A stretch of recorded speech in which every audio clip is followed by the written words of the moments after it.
आप हुक्का पीती है ना? बिल्कुल पीती हूँ मैं खुलेआम शरेआम बोलती हूँ, मैं हुक्का पीती हूँ। हुक्का नहीं ले, सिगरेट में नशा है?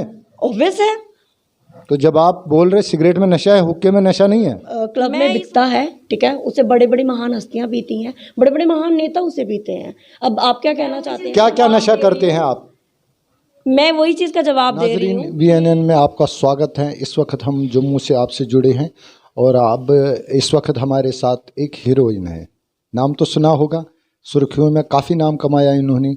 सुर्खियों में बड़े बड़े लोग जब इनको देख रहे थे तो काफ़ी शौक था उन्हें इन्हें मिलने के लिए।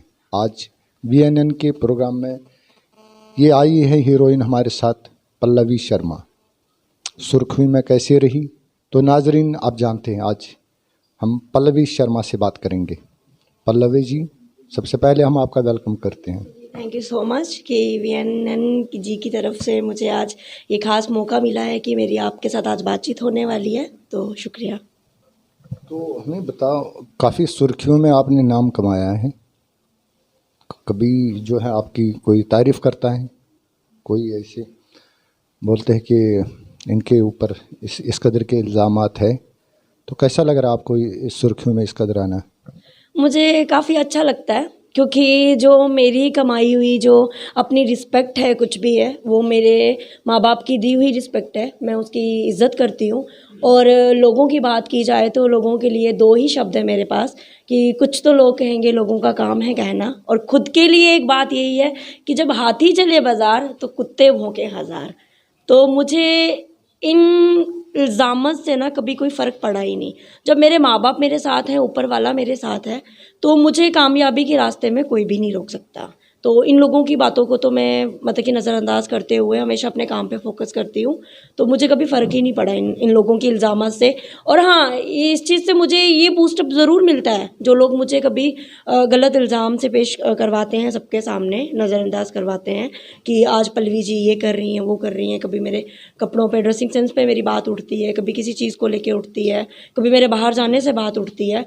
तो मेरे को इससे लोगों की सेंसिबिलिटी का ये पता चलता है कि लोगों के पास इतना टाइम है कि वो हर किसी को स्टॉक कर रहे हैं, उनके लिए बात कर रहे हैं। तो जब बड़ी बड़ी महान हस्तियों को नहीं छोड़ा गया तो मैं तो फिर भी एक खुदा का बनाया हुआ बंदा हूँ, मुझे कहाँ लोग बख्शेंगे। तो आपका ये जो सुर्खियों में आना, क्योंकि आप माशाल्लाह कहती है कि मैं बहुत खुश हूँ, सुर्खियों में आप आ गई है, मीडिया में आपने नाम कमाया, तो इसको ड्रामा समझूं या हकीकत है? क्या बताओ, हकीकत बता मुझे। ये लोगों द्वारा बनाया गया वो ड्रामा है। नहीं, आपका ड्रामा है ये सुर्खियों में आना, या हकीकत है क्या ये हकीकत? क्योंकि पुलिस ने भी इसमें ऐसा कोई पेशरफ्ती तो नहीं दिखाई है, पुलिस में कोई FIR दर्ज नहीं, इसको ड्रामा समझूं या ऐसा नाटक ही है? ये वेलो लोगों का ड्रामा है, ये हकीकत नहीं है। अगर हकीकत होती तो अभी तक क्या से क्या नहीं हो गया होता। अगर ये इसमें पुलिस का नाम लिया गया, मेरा लिया गया, तो उस टाइम पुलिस कहाँ थी जिस टाइम का ये इल्ज़ाम लगा गया, जिस वक्त को लेके ये मेरे पे इल्ज़ाम लगाए गए, मुझे इन सुर्खियों में लाया गया और इसमें सारे एडमिनिस्ट्रेशन को घसीटा गया, उनको बीच में घसीटा गया कि पल्लवी शर्मा गलत है, एडमिनिस्ट्रेशन गलत है, सब लोग गलत हैं, लेकिन वो एक शख्स सही कहलाया गया जिसने ये इल्ज़ाम लगाए। ये तो मतलब कि ऑन पब्लिक पूरे इंटरव्यूज़ और ऑन डिमांड रही ना मेरी, कि और पब्लिक ने ही ये डिसाइड किया कि पल्लवी शर्मा एक्चुअल में क्या है, व्हाट आई एम। मैं लोगों द्वारा बनाई गई एक शख्सियत हूँ, जो मेरे को आज नाम मिला है, फेम मिला है, वो मुझे लोगों द्वारा मिला गया है, क्योंकि लोग मुझे जानते हैं तो मैं आज सुर्खियों में हूँ। अगर लोग मुझे नहीं जानते होते तो मैं सुर्खियों में नहीं होती। तो अगर देखा जाए, जो आपको बदनामी के तरीके से आपको सोशल मीडिया में वायरल किया है, तो आपको डर नहीं लगा इस चीज़ से? किस चीज़ से डर लगता? बदनामी का दाग भी आपके ऊपर लगाया गया, तो इसका कीचड़ उछाला गया, तो उससे डर नहीं लगा? बदनामी का डर मुझे तब लगता जब वो कीचड़ मेरे पे प्रूफ हो जाता, वो प्रूफ हुआ ही नहीं। तो अभी कहाँ अदालत बैठी आपको प्रूफ करके दे दे? क्योंकि उनसे पहले ही तो मैं कोर्ट पहुंची हूँ, मैं गई हूँ कोर्ट में। और अगर जिस शख्स की आप बात करके आज मेरे पे ये क्वेश्चन पुट कर रहे हैं, मैं उनका नाम नहीं आपको दूसरे को लेकर आप अदालत में गई है ना, आपको लेकर कोई अदालत में नहीं आया ना, आप कहाँ से ये साबित करके दे सकते भाई? ये साबित करना वो न्यायपालिका पे बैठा हुआ वो शख्स इस चीज़ को साबित करेगा, जिन्हें हम जज की नज़र से देखते हैं। जिन दिनों इवन कि कल परसों की डेट में जब मैंने कोर्ट पहुंचना है, कोर्ट में लगाए गए इल्ज़ामात मेरे पे सही हैं या गलत है, वो वहाँ पे बैठे हुए न्यायपालिका पे बैठे हुए जो चेयर के जो शख्स हैं वो साबित करेंगे। सिर्फ वो हम नहीं करेंगे, लोग नहीं करेंगे। लोग सिर्फ हम पे इल्ज़ाम लगा सकते हैं, लेकिन उसे साबित करना जो जिनका काम है, एडमिनिस्ट्रेशन का काम है और जो कोर्ट का काम है, वो कोर्ट के ऊपर मैंने छोड़ा है। वो मैं लोगों से इस चीज़ की भीख या बुखार नहीं मांग रही हूँ। आपको डर किस चीज़ से लग रहा है? मुझे डर लगता है अपने माँ बाप पे लगाए हुए कुछ गलत धब्बों का, अपनी ज़िंदगी पे बनाए हुए वो मुकाम हासिल जो मैंने किया है, जो मुझे खैरात में नहीं मिला है, कल को अगर चंद सेकंड में, मिनट में उसे आके कोई रोन देता है, मुझे उस चीज़ का डर लगता है। मुझे डर लगता है उस वक्त का कि मेरी मिनट सेकंड में किसी इसी वजह से ऐसी दर्दनाक मौत ना हो जाए जिसका घर वालों को भी पता ना लगे। मुझे उस चीज़ से डर लगता है। मुझे ऊपर वाले की दी हुई ज़िंदगी से डर लगता है। मुझे लोगों से डर नहीं लगता। इतना हसीन चेहरा है आपका, काफ़ी खूबसूरत हो, तो क्यों आपने इस कदर का जो कीचड़ उछाला गया आप पे, तो क्यों इस कदर की इस सफाई को आपने साफ नहीं किया? मैं अभी भी बार बार एक ही चीज़ रिपीट कर रही हूँ कि मुझे साबित करने की ज़रूरत नहीं है। मैं साबित तब करती अगर मैं उस कीचड़ की हकदार होती। मैं अपने आप को ये चीज़ बता रही हूँ कि मैं उस कीचड़ की हकदार नहीं हूँ, लेकिन हाँ, अगर मेरे पे इल्ज़ाम लगा है तो उसके लिए, उसकी सुनवाई करने के लिए कोर्ट बैठा है। तो आप कभी जेल गई हैं? मैं ज़िंदगी में नहीं गई हूँ। मैं पहले भी ये चीज़ बता चुकी हूँ कि इन्वेस्टिगेशन, एक थाने में जाने के दो दरवाजे होते हैं। एक इंसान वहाँ अपनी किसी गुनाह की वजह से भी जाता है और एक इंसान वहाँ अपनी कोई कंप्लेंट लेके भी जाता है, लेकिन उसे उसी नज़रिए से देखा जाता है कि ये इंसान यहाँ से जुर्म करके ही आया होगा। तो इस चीज़ का किसी के पास कोई प्रूफ नहीं है कि मुझे जेल लेके जाया गया या मुझे पुलिस के हाथों किसी जुर्म पकड़ा गया। इस चीज़ का किसी के पास कोई प्रूफ नहीं है, सिर्फ बातें हैं। कौन सा नशा करती है आप? इस चीज़ का आपके पास क्या प्रूफ है? आपने ये मुझे क्वेश्चन पुट करा। ऐसे बोल रहा हूँ, मतलब कोई नशा तो करते हैं ना अक्सर, जो इस जवानी में जब घर से निकलते हैं कोई भी नशा लग सकता है, कोई भी लत लग सकती है। तो आप कौन सा नशा करते हैं आप?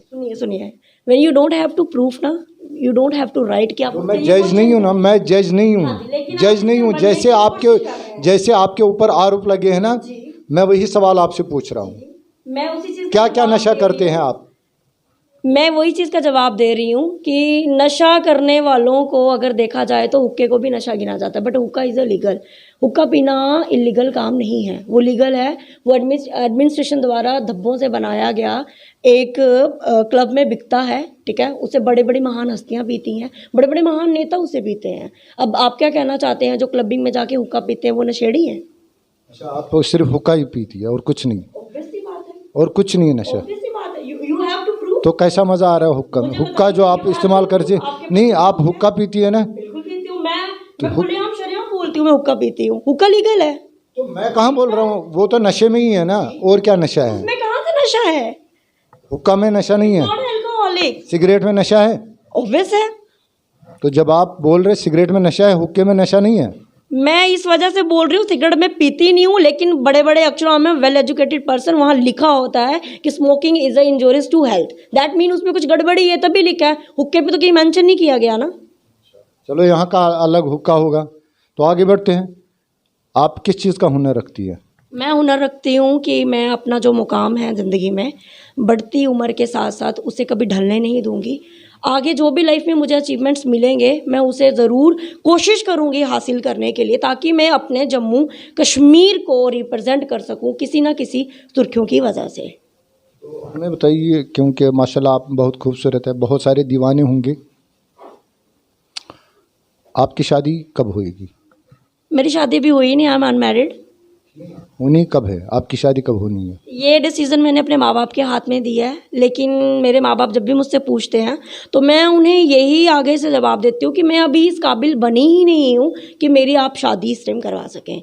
जिस टाइम मैं काबिल तारीफ़ या काबिल कोई ज़िंदगी में ऐसा काम कर लूँगी, क्योंकि मेरा एक ड्रीम है, मुझे एक अपना डांस इंस्टीट्यूट ओपन करना है और भगवान की दया से वो जल्द ही वो इंस्टीट्यूट ओपन होगा, और जिन दिनों वो होगा तो मैं इस फैसले को भी आगे सोचने का कुछ सोचूंगी। अभी कौन सा काम बाकी है? वही अभी तो बदनामी के दाग पड़े हैं, अभी कौन सा काम बाकी है जिसका आप इंतज़ार कर रही हैं? एक गुंडे की नज़र से देखा जाए तो उसे सारे गुंडे ही दिखते हैं, और बदनाम मेरे को करने वाले भी वो लोग ही हैं जो आज मुझे सलूट सलाम करते हैं, तो मुझे कोई फ़र्क ही नहीं पड़ता। आगे बढ़ते हैं। तो बताइए, आपका जो शहज़ादा है, हीरो आपका, इन्हीं वादियों में से होगा या बाहर? इस चीज़ के बारे में मैं नो कमेंट्स ही कहूँगी, क्योंकि मैं इस लाइन में ना पढ़ना चाहती हूँ। ये शहज़ादे वज़ादे जो भी ये कहानियों में अच्छे लगते हैं, रियल लाइफ में ये अच्छे नहीं लगते। ये फुल ऑफ बर्बादी की तरफ खींचने वाले लोग होते हैं। तो मेरा अगर एक मोटिव है किसी के लिए, तो वो एक आंसर यही रहेगा लोगों के लिए, स्पेशली यूथ के लिए, कि इश्कबाजी के चक्करों से जितना जल्दी हो सके बाहर निकलिए और काम पे फोकस कीजिए। हम तो लोगों से, यंग जवानों से हम कहते हैं मोहब्बत से जुड़ते रहिए, लेकिन पता नहीं आप किस कदर की ऐड चलाती है, इश्क से दूर रहे, मोहब्बत से दूर रहे। आप क्यों ऐसा ऐड चला रही है? इस कदर की क्या बात? आपको कोई ठेस पहुंची है मोहब्बत से? मुझे बताइए ना खुलकर, ठेस पहुंची है मोहब्बत से आपसे? I am not a kid. मैं इस टाइम कोई 18 साल की लड़की नहीं हूँ। I am 29+। मैं एक मैच्योर्ड वुमेन कहलाती हूँ। 41 साल का हूँ जी, आप मैरिड हो, आपको अच्छा सबक मिला होगा मेरे से। मैं तो आपकी लाइन में भी हुई ही नहीं। लेकिन मैं ये कहना चाहती हूँ कि जब उस टाइम की, उस ज़माने की मोहब्बत, हीर रांझा, मोहब्बत से सबक नहीं मिलता है, मोहब्बत से सबक नहीं मिलता है। मोहब्बत से खुशी मिलती है। अच्छा, आपकी लव मैरिज है? हाँ, मेरी लव मैरिज है। आप खुश हैं? बहुत खुश हूँ। तो आप ये कैसे डिसाइड कर सकते हैं कि जैसी बीवी आपको मिली है वैसी सबको मिले? भाई, ये जो औरत है, हम उस देश में रहते हैं, यहाँ पर जो औरतें होती है, लड़कियाँ होती हैं, उनके अच्छे संस्कार होते हैं या नहीं होते? तो मुझे बताओ, जब उतनी खूबियाँ उनमें हो तो मोहब्बत में किस कदर की खूबी होगी? चलो, एटलीस्ट आपकी इन बातों से मुझे ये तो बूस्टअप मिला कि एक औरत में इतने संस्कार होते हैं कि उसे पूजा जाए। तो आपके क्वेश्चंस का जवाब आप ही को इसी में मिल गया कि जिन लोगों ने मेरे पे ये इल्ज़ाम लगाए हैं वो किस तरह के घटिया लोग हैं। जब आपकी नज़र से देखा जाए, हर इंसान वो देखिए, वो अलग बात है। ये मोहब्बत की बात कर रहा हूँ मैं, वो अलग बात है, वो लाइफ की बात है। ये मोहब्बत की बात कर रहा हूँ। मोहब्बत एक ऐसी चीज़ है जिसका जब किसी को उस चीज़ की लत लगी ना, तो आगे उनकी ज़िंदगी कामयाब तरीन होती है। मैं आपकी मोहब्बत के बारे में पूछ रहा हूँ। 33,000 करोड़ लोगों में से लकीस्ट मैन मानती हूँ कि आपकी जो मोहब्बत है वो मुकम्मल है, लेकिन अगर हमारी नहीं है, हमारी बेवफा है, हम कहाँ जाए? तो बताइए, आप आखिर में चाहती किसको है? आखिर में मैं चाहती हूँ अपने काम को। मैं अपने वर्क को लेके बहुत पॉजिटिव हूँ, बहुत पैशनेट हूँ। मेरा वर्क जितना जल्दी मुझे असली चेहरा दिखाएगा, व्हेन मेरे पास, मैं एक ना मशवरा देना चाहती हूँ। जिस दिन मुझे हर चीज़ सस्ती दिखना शुरू हो जाएगी ना, उस दिन मैं दुनिया में अपने आप को सबसे बड़ा महंगा और अमीर इंसान कहलाऊँगी। ठीक है, मेरा एक मोटिव ही है, और ये जो मशवरा मैंने बोला है ये तभी मुकम्मल होगा जब मैं कुछ काम करूँगी, 4 पैसे मेरे पास होंगे और मेरा एक अच्छा नाम होगा। रही बात मोहब्बत की, मोहब्बत मेरे पल्ले नहीं पड़ती और मैं इनसे दूर ही अच्छी हूँ। तो आप किस चीज़ को सस्ते दामों में खरीदना चाहती हो? मोहब्बत को? सबसे पहले तो मैं खरीदना चाहूँगी उन चीज़ों को जो आज मुझे महंगी लगती हैं। कौन सी चीज़? वो ये होगी गरीबी। गरीबी बहुत महंगी चीज़ है। सबसे पहले मैं गरीबी ख़त्म करूँगी। मुझे तो समझ नहीं आया। समझ आपको इसीलिए नहीं आ रहा क्योंकि आप मेरा क्वेश्चन फॉलो ही नहीं कर पा रहे हैं। मेरे कहने का मतलब ये है, मेरा जो आंसर है वो ये है कि आपने बोला आप कौन सी चीज़ खरीदोगे। मैं गरीबी खरीदना चाहती हूँ। गरीबी बहुत महंगी चीज़ है। जिन दिनों मेरे पास इतना पैसा हो, प्रॉपर्टी फेंक दो तो आदमी रोड पे आएगा, तो जाहिर सी बात है। अब कहाँ वो, मुझे खैरात में थोड़ा ना मिल रही है, मैं तो कमा, मुझे दे दो ना, गरीबी मिल जाएगी ना आपको। कहाँ महंगी मिल रही है आपको? डिक्लेयर करते हैं आप गरीब हो। मैंने डिक्लेयर नहीं किया। मैं जस्टिस नहीं हूँ, मैं जज नहीं हूँ। मैं जस्टिस नहीं दे सकता हूँ। आपने बताया कि गरीबी सबसे महंगी है। आप जो है ये चीज़ हासिल करना चाहते हो, प्रॉपर्टी दे दो किसी को या मुझे दे दो, ऐसा नहीं होता, तो गरीबी आपको मिल जाएगी। आप क्या चाहती क्या है आखिर? ऐसा नहीं होता है। मैं एक्चुअल में, आपने मुझे बोला कि कौन सी चीज़ सबसे पहले आप खरीदना चाहोगे, तो मैंने बोला मैं गरीबी खरीदना चाहती हूँ। जैसे आजकल गली नुक्कड़ में नशा आम हो गया है, ऐसे ही गरीबी आम हो गई है। तो जब गरीबी ख़त्म हो जाएगी, नशा जो है वो अपने आप ही यहाँ से ख़त्म हो जाएगा।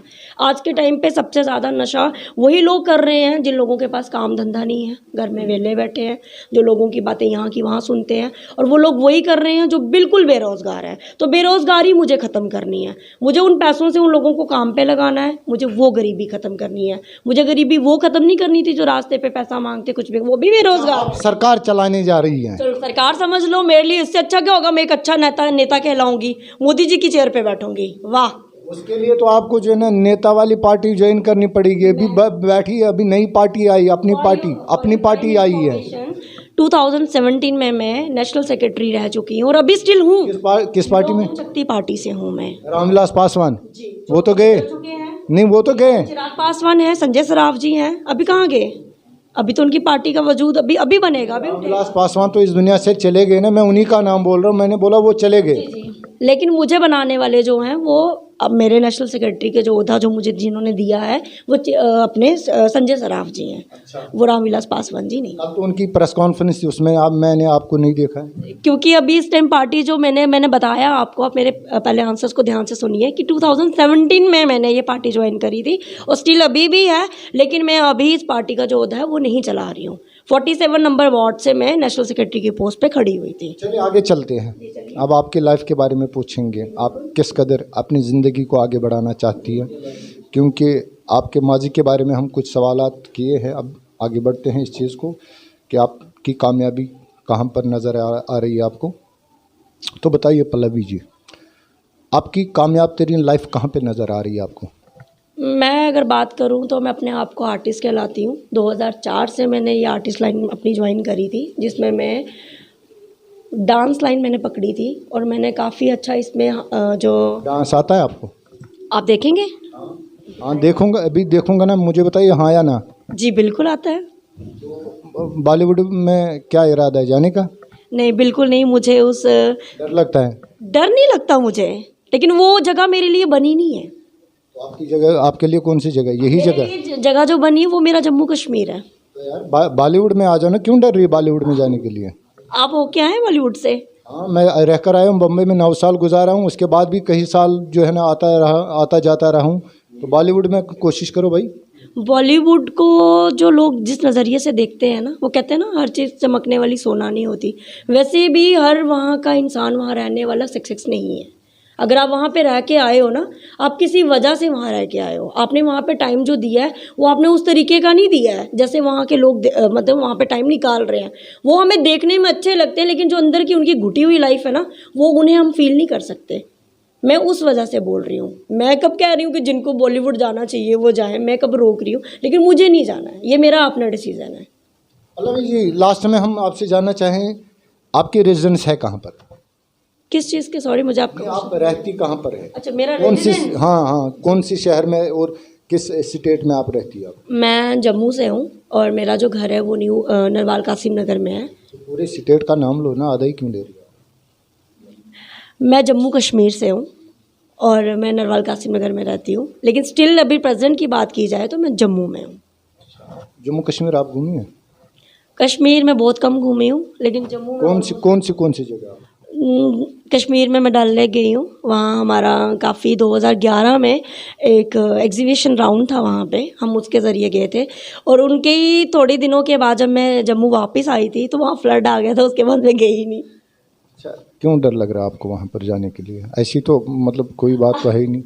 आप बार बार मुझे डिमोटिवेट क्यों करते हैं कि मुझे डर लगता है? मुझे डर नहीं लगता, लेकिन जब मेरा जाना बनेगा जहाँ पे मैं जाऊँगी, मैं ये चीज़ बोल रही हूँ। और मेरा इवन कि मैं आपको नहीं डरा रहा हूँ, आप अपने आप को खुद ही डरा रही हो। चलो ठीक है, आपने ये मान लिया मैं डर रही हूँ। मैं डर रही हूँ। आप मार्केट में आई हो, इस पेशे में आपने कदम रखा है, सुर्खियों में आई हो, तो शायद आपको उसी वजह से डर लग रहा है। मुझे नहीं लगता डर। अगर मुझे डर लगता होता मैं आज आपको फेस ही नहीं करती।